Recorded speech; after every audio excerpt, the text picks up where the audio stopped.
Assalamualaikum warahmatullahi wabarakatuh. Dalam kesempatan ini saya akan menjelaskan tentang komunikasi pemasaran terpadu. Komunikasi pemasaran terpadu ini umumnya dijalankan oleh institusi atau organisasi atau lembaga atau perusahaan yang, kalau perusahaan sudah pasti ya, yang punya produk barang dan jasa ya. Ada institusi mungkin punya produk barang dan jasa, maka dia akan melakukan komunikasi pemasaran terpadu itu. Apa sih komunikasi pemasaran terpadu? Sebelum kita masuk ke sana, saya akan menjelaskan dulu apa itu komunikasi pemasaran. Komunikasi pemasaran kalau mengacu pada buku berjudul Introduction of Marketing Communication yang ditulis Phil dan Turnbull tahun 2016, yang diterbitkan oleh Pearson Education. Komunikasi pemasaran adalah kegiatan mengkomunikasikan unsur-unsur penawaran institusi, organisasi, lembaga atau perusahaan kepada target audiens. Sekali lagi ya, komunikasi pemasaran itu fokusnya adalah untuk institusi, lembaga yang punya produk, baik itu barang maupun jasa. Perusahaan, kalau perusahaan pasti punya produk, barang, dan jasa kan. Tetapi bagaimana kalau itu institusi? Bagaimana kalau organisasi? Bisa jadi, contoh, ada ormas, sebut saja NU. NU punya unit usaha, misalnya NU Kencong, misalnya NU Lumajang, mereka punya unit usaha. Nah, unit usahanya inilah yang melakukan komunikasi pemasaran. Ada pesantren itu lembaga sosial pendidikan, tetapi dia punya unit usaha, misalnya punya minimarket. Minimarket ini bisa melakukan komunikasi pemasaran untuk memasarkan produknya. Kalau minimarket ya produknya berarti barang. Pernah dulu di minimarketnya pesantren Syarifuddin Smesko itu misalnya, tim di sana memasarkan produknya lewat status WhatsApp seluruh karyawan yang ada di atau pengelola yang ada di Smesko itu. Lewat statusnya misalnya ini ada gula murah, ada minyak murah, dan sebagainya. Nah, itu adalah salah satu laku komunikasi pemasaran. Laku itu tingkah laku atau upaya-upaya komunikasi pemasaran. Mereka menyampaikan produk, barang, dan jasa itu kepada audiens atau masyarakat begitu. Harapannya masyarakat itu membeli atau memakai produk, barang, dan jasanya mereka. Rumah sakit misalnya, rumah sakit itu produknya jasa, tetapi mereka tetap melakukan komunikasi pemasaran karena mereka punya produk yang ingin dijual, kira-kira seperti itu, ingin ditransaksikan.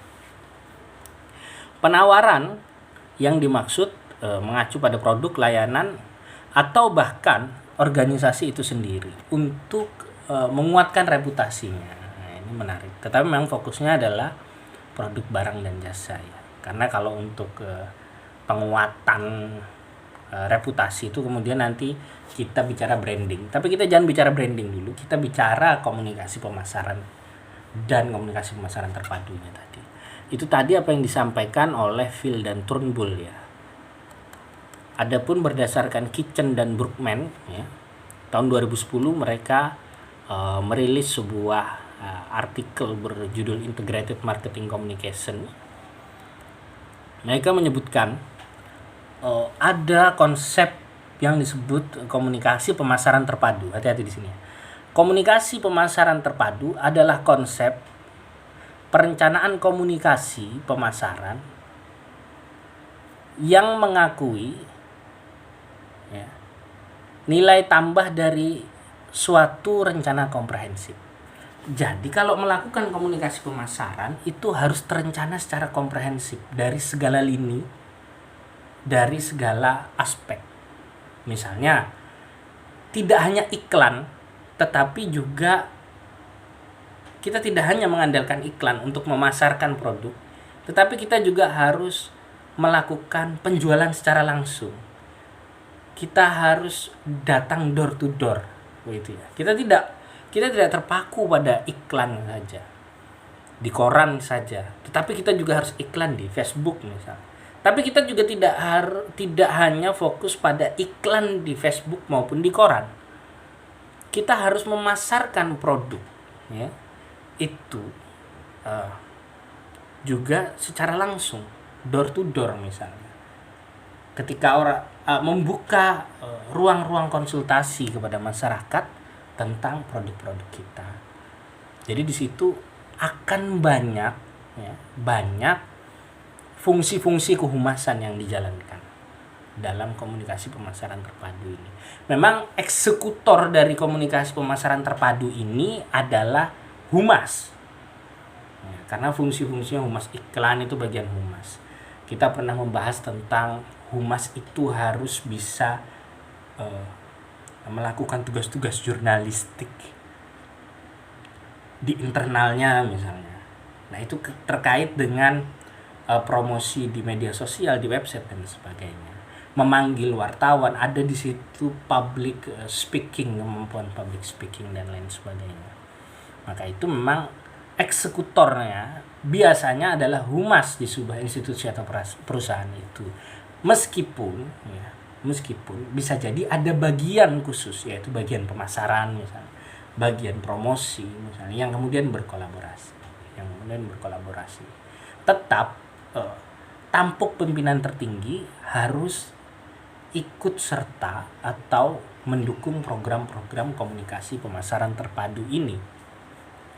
Saya kembali ke apa yang disampaikan oleh Kitchen dan Berkman itu tadi ya.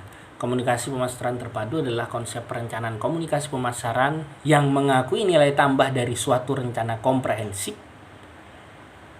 termasuk mengevaluasi peran-peran strategis di disiplin ilmu, lintas disiplin ilmu yang seperti yang saya sampaikan tadi ya. Ada pemasaran, ada promosi, ada humas dan sebagainya. Harus saling berkolaborasi di komunikasi pemasaran terpadu. Ada periklanan, ada penjualan langsung, ada promo saja. Promo itu biasanya kita akan menawarkan harga-harga khusus begitu. Ada juga kemampuan dalam kehumasan secara spesifik seperti yang saya sampaikan, ada public speaking, ada membuat konten-konten di website, di media sosial dan sebagainya. Itu tadi ya, komunikasi pemasaran terpadu. Intinya adalah melakukan berbagai cara dari lintas divisi, lintas bidang untuk bisa memasarkan produk baik barang dan jasa itu. Komunikasi pemasaran terpadu didefinisikan sebagai konsep dan proses yang secara strategis mengelola program komunikasi produk tersebut, berfokus pada audiens, pada kanal-kanal atau saluran untuk pemasaran itu, dan berfokus pada evaluasi pula, ya. Kitchen dan Berkman, nah disinilah tolong bisa diperhatikan, menyebutkan ada 5 ciri krusial dari komunikasi pemasaran terpadu. 1, upaya komunikasi ya, harus berpusat pada konsumen untuk mempengaruhi perilaku. Jadi strateginya nanti orientasinya adalah konsumen, bukan lagi produk ini harus dibagaimanakan produknya itu, tidak, tapi kita harus fokus ke konsumennya, siapa nanti yang akan memakai produk ini. Kedua ya, ketika mengembangkan strategi komunikasi harus menggunakan pendekatan luar dan dalam, internal dan eksternal, memulai dari sisi pelanggan. Sekali lagi ini mirip dengan ciri nomor pertama tadi. Intinya kita ketika mau melakukan strategi komunikasi, kita harus tahu konsumennya itu seperti apa, internal dan eksternal. Eksternalnya kita tahu konsumen, internalnya kita tahu produk kita pasnya pada konsumen yang mana ini, maka kita pasarkan, kita komunikasikan produk ini, kita promosikan kepada masyarakat yang seperti apa. Dalam komunikasi pemasaran terpadu, yang nomor 3 cirinya adalah hubungan antara perusahaan dan pelanggan harus terjalin dengan baik. Maka itu dibutuhkan kemampuan public speaking, kemampuan berkomunikasi di depan umum, dibutuhkan upaya untuk mendekati pelanggan atau konsumen atau masyarakat bisa melalui banyak program. Kalau perusahaan sudah besar ada CSR dan sebagainya. Yang keempat, ciri krusial dari komunikasi pemasaran terpadu adalah untuk menyampaikan pesan dengan benar. Semua kegiatan komunikasi harus disertai dengan sebuah titik integral dalam strategi komunikasi itu. Ada promosi, ada pemasaran, ada public speaking, ada jurnalistik internal dan sebagainya tadi. Yang terpadu itu tadi. Ada media sosial strategik atau strategi-strategi media sosial untuk memasarkan. Semua elemen tadi harus terintegrasi. Maka itu harus butuh koordinasi itu tadi. Saya tadi sempat menyebut. Mungkin di sebuah perusahaan ada divisi pemasaran, ada divisi promosi, ada divisi humas. Mereka harus terintegrasi dan terus berkoordinasi agar komunikasi pemasaran ini berjalan dan baik. Ciri kelima dari komunikasi pemasaran terpadu menurut Kitchen dan Berkman, untuk menciptakan merek atau produk atau brand begitu yang kompetitif dibutuhkan koordinasi antar disiplin ilmu komunikasi. Ini mencerminkan dan punya hubungan kuat dengan ciri keempat tadi. Jadi ada koordinasi, ada sinergitas, ada upaya-upaya untuk saling melengkapi.